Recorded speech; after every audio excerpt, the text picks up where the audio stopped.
She hesitated when it mattered. Others would have pulled the trigger. She just froze. One officer had scoffed. In a courtroom of medals and judgment, Sarah Wynn sat silent. Perfect posture, unreadable eyes. The judge leaned forward, voice dripping with condescension. "You are not exceptional. You are just weak." The air held its breath. Sarah slowly stood, adjusted her jacket, and leaned into the microphone. 2 words, just 2, and the courtroom shattered in silence. A general dropped his pen. Phones lit up like flares. A Pentagon aide stood like he'd seen a ghost. The judge paled. Because those 2 words didn't belong in that courtroom. They belonged in a file marked "Never Speak Again." And yet she had spoken them, calmly, because the truth never asked for permission. She didn't blink. Not when the judge sighed theatrically, not when the prosecutor slammed yet another transcript on the table. Lieutenant Commander Sarah Wynn sat as still as a mountain, unchanging, unreadable. Her uniform was flawless, a tailored wall of navy blue, brass buttons gleaming under courtroom lights. The ribbons across her chest formed a bright mosaic of sacrifice. Campaigns, citations, honors earned in places that didn't exist on civilian maps. But it wasn't the medals that held the room's attention. It was the scar.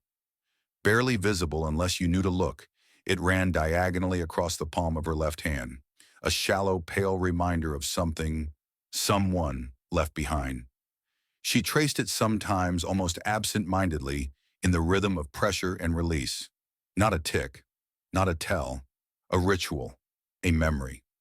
Across the aisle stood Colonel Everett Mercer, his Silver Eagle insignia polished to perfection, eyes hard as flint. The courtroom's favored son, ambitious, articulate, the kind of man who made a career not from combat, but from controlling those who lived through it.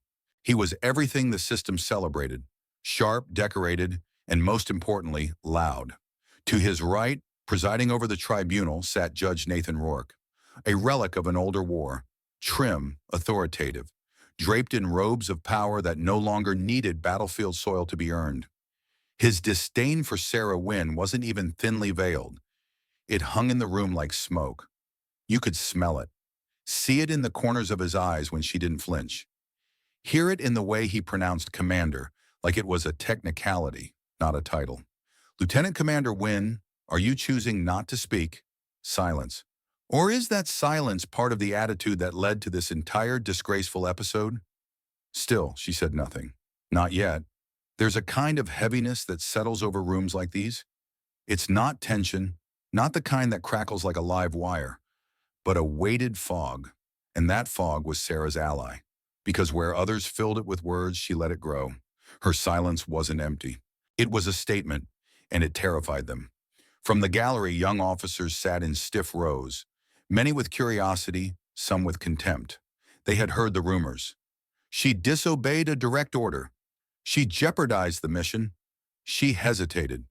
But no one could explain how someone like Sarah Wynn, a woman with a flawless record, a combat-tested leader, the first to volunteer and the last to leave, could suddenly be standing trial for cowardice. Unless silence itself was being tried. In war, noise is expected. Orders shouted. Explosions answered. Wounds screamed through. But silence makes people uncomfortable, especially in a room where authority relies on domination, not reflection. And when a woman, decorated, seasoned, deliberate, chooses silence over defense, the system doesn't see wisdom. It sees threat. Because in the military, we often confuse silence with weakness. But let me ask you something. Is the soldier who refuses to speak weaker than the one who obeys blindly? Is the one who hesitates to protect innocent life lesser than the one who follows an order into bloodshed? If Sarah Wynn had shouted, they would have dismissed her. If she had begged, they would have called her broken. But she sat still, with spine straight, eyes steady, and the weight of everything she couldn't say pressing against her ribs like armor. Back in the courtroom, Colonel Mercer resumed pacing like a man who didn't realize the trial had already slipped out of his hands.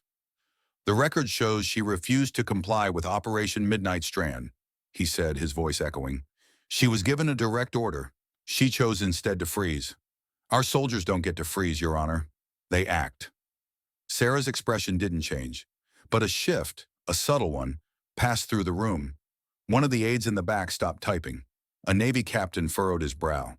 A civilian defense analyst looked up for the first time in 20 minutes. Freeze. That word again. It had been whispered around her name for weeks now. But freezing implies fear, and no one had seen fear in Sarah Wynn's eyes. Only certainty, and something colder than fear. Calculation. Nathan Rourke leaned forward then, breaking the moment like a man tossing a stone into still water. You are not exceptional, he said, tone dripping with the arrogance of certainty. You are just weak. That sentence hung in the air like the last breath before a detonation, and still she didn't respond. Not with words. Not yet. They called it Operation Midnight Strand. Even now, the name meant little on paper. Just another sanitized label for a classified strike buried under layers of red tape and vague reports. But to those who were there, it meant something else. Confusion, radio static, and a choice no soldier ever wants to face. It was supposed to be clean, in and out. A forward reconnaissance team had confirmed the target. A communications hub in a hostile-controlled jungle, nestled in an area known only by its coordinates and canopy. But even before boots touched ground, something felt off. The mission briefing. 3 days prior, Sarah Wynn sat in a mobile command post lit by flickering screens and map overlays. Satellite feeds showed what intelligence claimed were enemy radio towers, munitions caches, and light foot patrols. Minimal resistance expected, someone had said. No civilian presence, another chimed in. This is surgical, said a third. But Sarah wasn't looking at the maps. She was watching the live thermal feed, grainy, shifting, and unmistakable. Small clusters of warm bodies moving too erratically, too unarmed to be soldiers. What's that? She asked. Thermal echo. Probably livestock. In the middle of a jungle clearing? Silence. She didn't argue, not yet, but she remembered those shapes. The night of the operation. The chopper blades cut the darkness like whispered threats. Her team, 6 operators, seasoned and focused, descended under the cover of cloud. The mission was go. The plan, confirm the site, secure the perimeter, paint the target, and extract. Standard protocol, standard timing, until it wasn't. Sarah's earpiece crackled. Mantis Actual, you are cleared hot. Execute. The code for green light on an airstrike. Her HUD showed the target in infrared, structures warm from use. But something else, barely visible at the edges, caught her attention. Movement. Closer inspection through her thermal scope revealed them. Figures, small, erratic, unarmed. Children, at least 3, maybe more, huddled near what looked like a small fire. Too calm to be soldiers, too still to be enemy. She hesitated. Mantis Actual, confirmed strike. She lowered her rifle. Negative, command, she replied calmly. Cannot comply. Request immediate stand down. The fallout back at command. Voices exploded through channels. Confusion turned to anger. The Air Force bird already inbound had to be rerouted. The window of surprise, gone. The target, evacuated 2 hours later.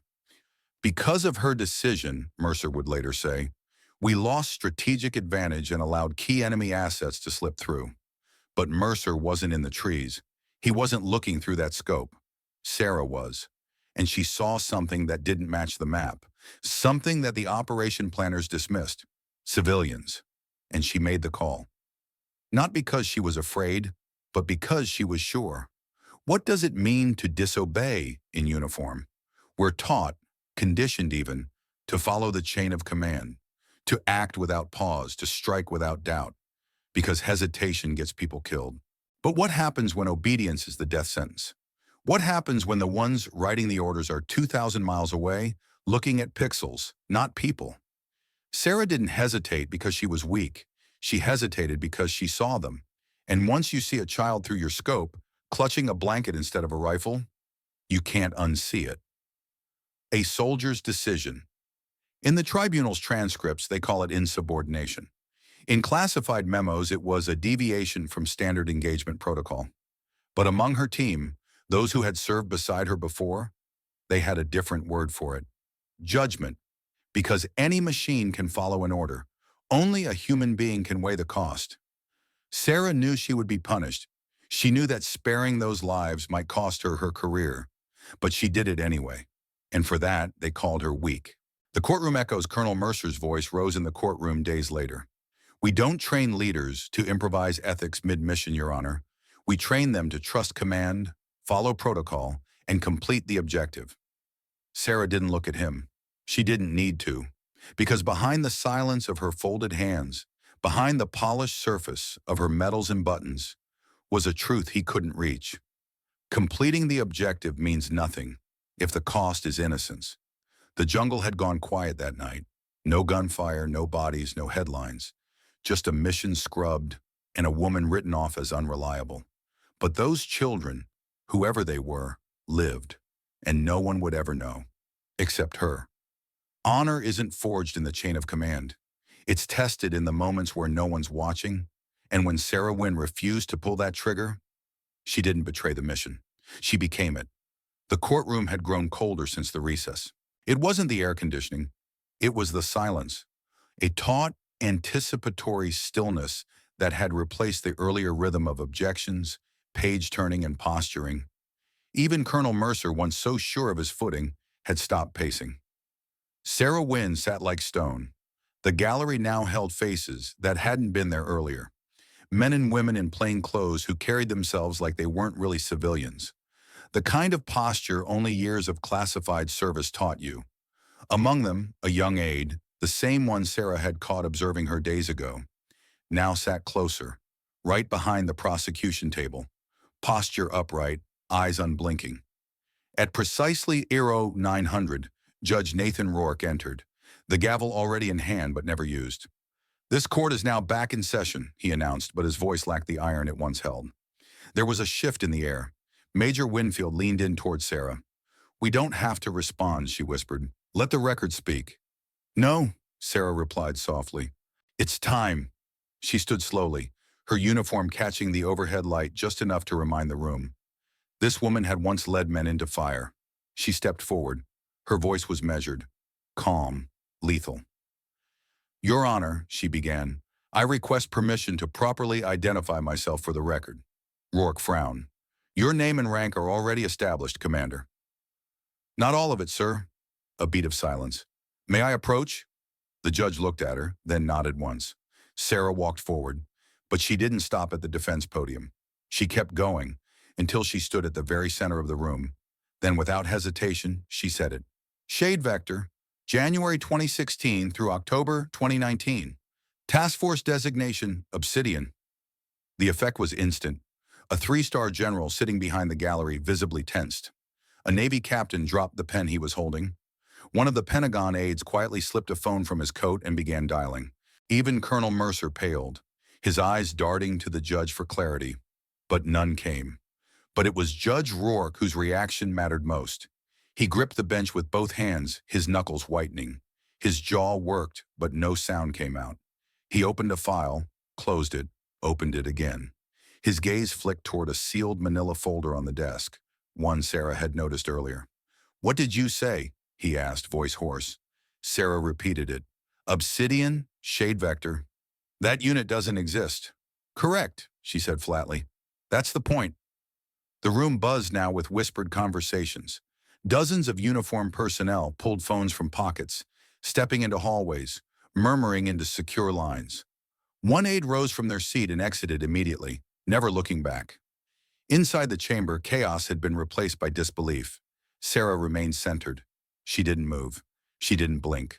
Shade Vector, she said calmly, was a covert task force operating under direct authorization from an oversight cell attached to the Department of Naval Intelligence. Our missions took place in locations we were never meant to be. We operated where official policy denied involvement. We did what couldn't be acknowledged. No one interrupted. Our existence was denied, our losses unrecorded, our survivors forgotten. She paused. Until today. Judge Rourke stood now, too suddenly. Commander, this is highly irregular. You are bringing up information outside the purview of this tribunal. But he didn't finish the sentence, because a voice came from the gallery, one that hadn't spoken all week. "She's telling the truth." It was the aide, the woman in civilian dress. She held out a small identification card to the officer nearest her. "Office of the Secretary of Defense. Code clearance. Valkyrie 2. Kite. I've just received confirmation from Langley," she added, looking straight at Rourke. "Her designation is active in the Shadow Archive. You were legal counsel on her final operation." Gasps, audible this time. Rourke stepped back. His footing faltered. Sarah turned to him slowly. "You signed off on Operation Hollow Wind. You knew the intelligence was compromised. You greenlit it anyway. You sent us in and walked away."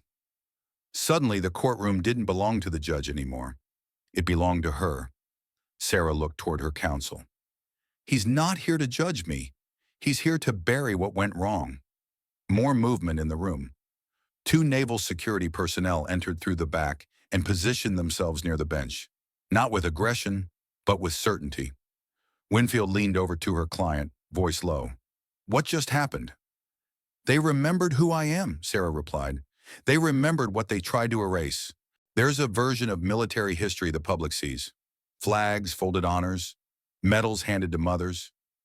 But then there's the version that's classified, the one where missions don't make headlines, where names aren't on plaques, where the ones who do the dirtiest work are told never to speak of it, and when something goes wrong, they aren't defended, they're erased.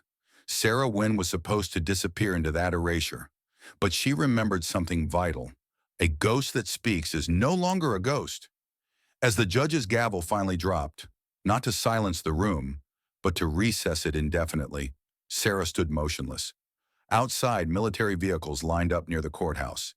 Inside, the system convulsed, not from force, but from the truth. And the woman they once called weak? She had just unraveled the lie they spent years constructing, with nothing more than 2 words and a memory they couldn't erase. They didn't reconvene. No closing statements, no verdict, no ceremony. No.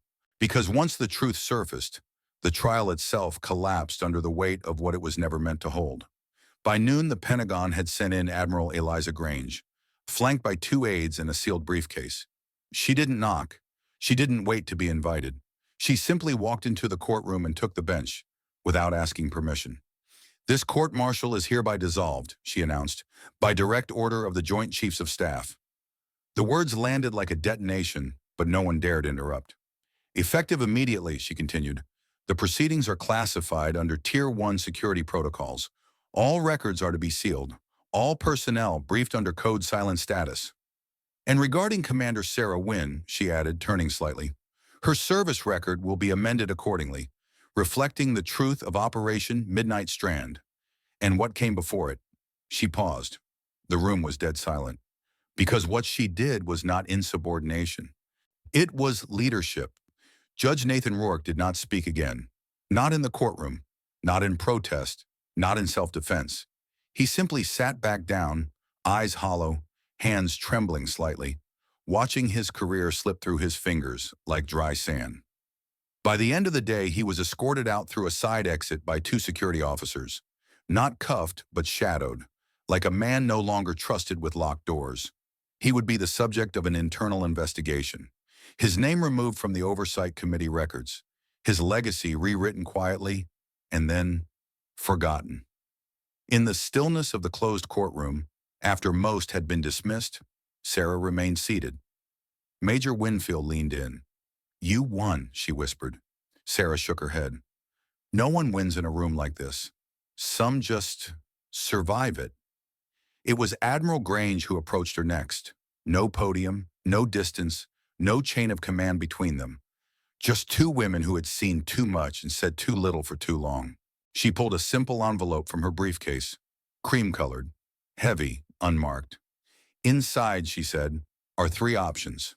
Option 1, the exit." Grange opened the envelope and placed the first paper on the table. "An honorable discharge, full pension, full benefits. Your record amended with full commendations. Publicly, you leave with dignity. Privately, you vanish. No further questions, no more battles." Sarah looked at the paper. She didn't touch it. A clean end. A graceful retreat. It was tempting, after everything. Option 2. The return. Grange placed a second paper beside the first. Return to standard service. Reassignment to a non-operational post. Rank preserved. Quiet office. Safe politics. You follow orders. You collect medals. You stay seen, but unheard. This one stung more than the first. It was the offer of containment, a golden cage, a way for the system to say, "We'll let you stay as long as you stop shaking the walls." Option 3, the edge of the map. Then came the third page. It was blank, except for a single line typed near the top. Autonomous Command, Tier Black Authorization. Grange didn't explain it immediately. She waited, watching Sarah's eyes scan the page. "The mission would be yours to build," she finally said. "Personnel, your choice. Oversight directly to me. No middle layers, no deniability. But it comes with no fanfare, no press, no medals. Just the work. And the risk." Sarah looked up. "What would the mission be?" Grange's tone lowered. "Accountability. You'd go after the rot beneath the uniform, the deals made in shadows. You'd clean up what the system doesn't want to admit exists." Sarah didn't answer immediately. She stood, walked to the courtroom window. Outside, officers moved between buildings. The base, unaware of what had just unfolded inside, continued its daily rhythm. She thought of her old team, of missions never logged, of graves unmarked except in memory. Winfield approached her quietly. "Whatever you choose," she said, "no one would question you." "They already did," Sarah replied, "and I let them. But this time, I speak first." Sarah returned to the table. She picked up the first paper, the discharge, and tore it cleanly in half. The second she folded once and slid it aside. She picked up the third. "I'll need a unit," she said. "You'll have one. My rules, as long as they produce results. And one more condition," Sarah added, voice sharper now. "Anyone who served under Shade Vector and didn't make it home, their families get full compensation, retroactive. No red tape, no delays." Grange didn't flinch. "Done. Some people retire, some disappear, but some come back. Not because they owe the system anything, but because they know how dangerous silence can be, especially when it protects the wrong people." Sarah Wynn had every right to walk away, but she chose the third path, to fight, but this time on her terms. Not for glory, not for rank, but for the people no one talks about, for the truth no one wants printed, for those who couldn't come back. She would. The envelope was no longer on the table. The courtroom was no longer her battlefield. And for the first time in years, Sarah Wynn walked out of a military building not as someone being judged, but as someone being heard. She had chosen the third option, but not blindly. "I picked my team," she had told Admiral Grange. "Every name, every face." "Approved," Grange had said. "No committee interference, no background denials. If I lose someone, I bury them with a name, not a number." "Understood." "And one more thing," Sarah added, her voice lower, steadier. "Their families, those who didn't make it back, get what we were never given. Full benefits, housing, education, health care, everything. For life." Grange didn't even blink. "Done." Courtroom, and that was 2 days ago. Now, under the heavy hush of afternoon light, Sarah stood alone on a hill of stone and silence. Arlington National Cemetery stretched around her, orderly rows of sacrifice etched in white. In her hand were 7 small stones, smooth and sun-bleached, collected that morning from the shores of the Potomac. She moved quietly, stopping at each headstone, bearing no name she could speak aloud, but everyone burned into her memory. She placed a stone on each, a ritual from her old unit, Shade Vector's promise. "We remember, we return, we watch." One by one, she completed the circle. When she turned to leave, she wasn't alone. Admiral Eliza Grange stood at the top of the hill, her silhouette calm, dignified. Unlike in the courtroom, she now wore a civilian coat over her uniform, A silent nod to the setting. "Thought I might find you here," she said gently. Sarah gave a faint smile. It's the only place they ever felt seen. They began to walk slow and steady between the rows. "We lost more than lives in that unit," Sarah said after a while. "We lost names, histories, stories that deserve to be told." Grange nodded. "And yet you're building a team again. That takes something most don't have left after this many ghosts." "It's not courage," Sarah replied. "It's unfinished duty." The two women stopped in front of a marker newer than the rest. There was no rank on the stone, no operation name, just the initials JLEH and a carved inscription. "Not all heroes come home, but some never leave." Sarah reached down and placed the final stone on top. "He was the one who taught me to listen before pulling the trigger," she whispered. "We never made it out of that last op. Only I did." Grange didn't press for more. As they continued walking, Grange handed her a leather folder. Simple, unmarked. "Your new designation has been cleared. Echo Vigil." Sarah paused. "Echo Vigil? Your call. You earned it, but I thought it was fitting. You echo what was lost, and you stand watch now." Sarah looked down at the folder, then back toward the rows of the fallen. "It's not about vengeance," she said. "No," Grange replied. "It's about truth with teeth." There's something sacred about silence in a place like this. It forces you to listen, to the lives that ended in whispers, to the sacrifices scrubbed from mission logs, to the names spoken only in private. Sarah Wynn doesn't return to war because she loves the fight. She returns because someone has to remember, and sometimes the most powerful act of rebellion is to stand, not with noise, not with rank, but with memory and a stone, quiet, permanent, seen. Echo Vigil was more than a name, it was a promise, and in the stillness of Arlington, as the sun dipped behind the trees and two figures walked away from the shadows of the past, it was clear. The ghosts weren't gone, but they weren't forgotten anymore. 3 weeks later, Quantico. The building looked like any other government facility, concrete, neutral colors, no signs. But beneath its unassuming surface was something very different. A biometric scanner hissed softly as it read, "Sarah Wynn's retina." The elevator descended deeper than the blueprints admitted existed, and then the doors opened, revealing her future. The operations center was quiet. No chatter, no salutes. Just a room with 5 people already standing. Each of them rose as Sarah entered, not out of obligation, but recognition. One was a communications specialist who once decoded transmissions from an op Sarah had led in Syria.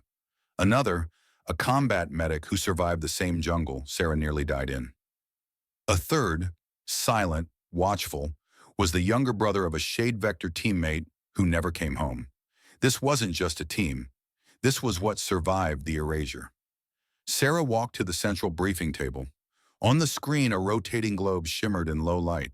No unit insignia. No slogan. Just a blinking cursor awaiting input. She typed 2 words. Echo Vigil. Because we listen for the truths no one once heard, and we stand guard for the fallen, not with vengeance, but with resolve. No one clapped. No speeches. Just nods. Purpose. Clarity. Sarah looked around the room once more. Each face was a tether, to past mistakes, to unfinished duty, to lives worth honoring. Behind her, the screen came to life with intelligence packets. Ahead of her, a mission file titled Operation Dead Ledger. She took a breath, not to steel herself, but to center, because this wasn't about vindication anymore. It wasn't about revenge. It was about justice the system couldn't process. It was about honor the system forgot to defend. As the camera pulls back, Sarah stands alone at the heart of the operations center, hands on the table, eyes scanning the map. Around her, the room glows softly with light, not harsh like interrogation, but focused like conviction. She doesn't look back. She doesn't need to, because from this moment on, she is no longer the accused. She is the architect of justice, of memory, of silence turned into strength.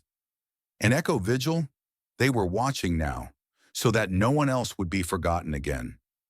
In a world that often confuses obedience with strength, Sarah Wynn reminded us that true courage isn't always loud. Sometimes it's quiet, deliberate, unapologetically moral. Her story isn't just about shadow units and secret files. It's about the choices we make when no one's watching. It's about who we stand for when doing the right thing costs us everything. In today's world, especially here in America, we're still faced with systems that reward compliance over conscience. But maybe the question isn't who followed the rules. Maybe it's who protected the people the rules forgot. Maybe we all know a Sarah Wynn in real life. Maybe we've been her. Or maybe we looked away when we should have spoken up. So I want to ask you, what does honor mean to you today? Is silence weakness? Or is it sometimes wisdom? Tell me in the comments. I'll be reading every single one. And if this story moved you or reminded you of someone who deserved to be remembered, please tap that like button, hit subscribe for more untold truths, and share this with someone who still believes in quiet heroes. Thank you for spending your time with this story. And never forget, some ghosts don't disappear. They come back to keep watch.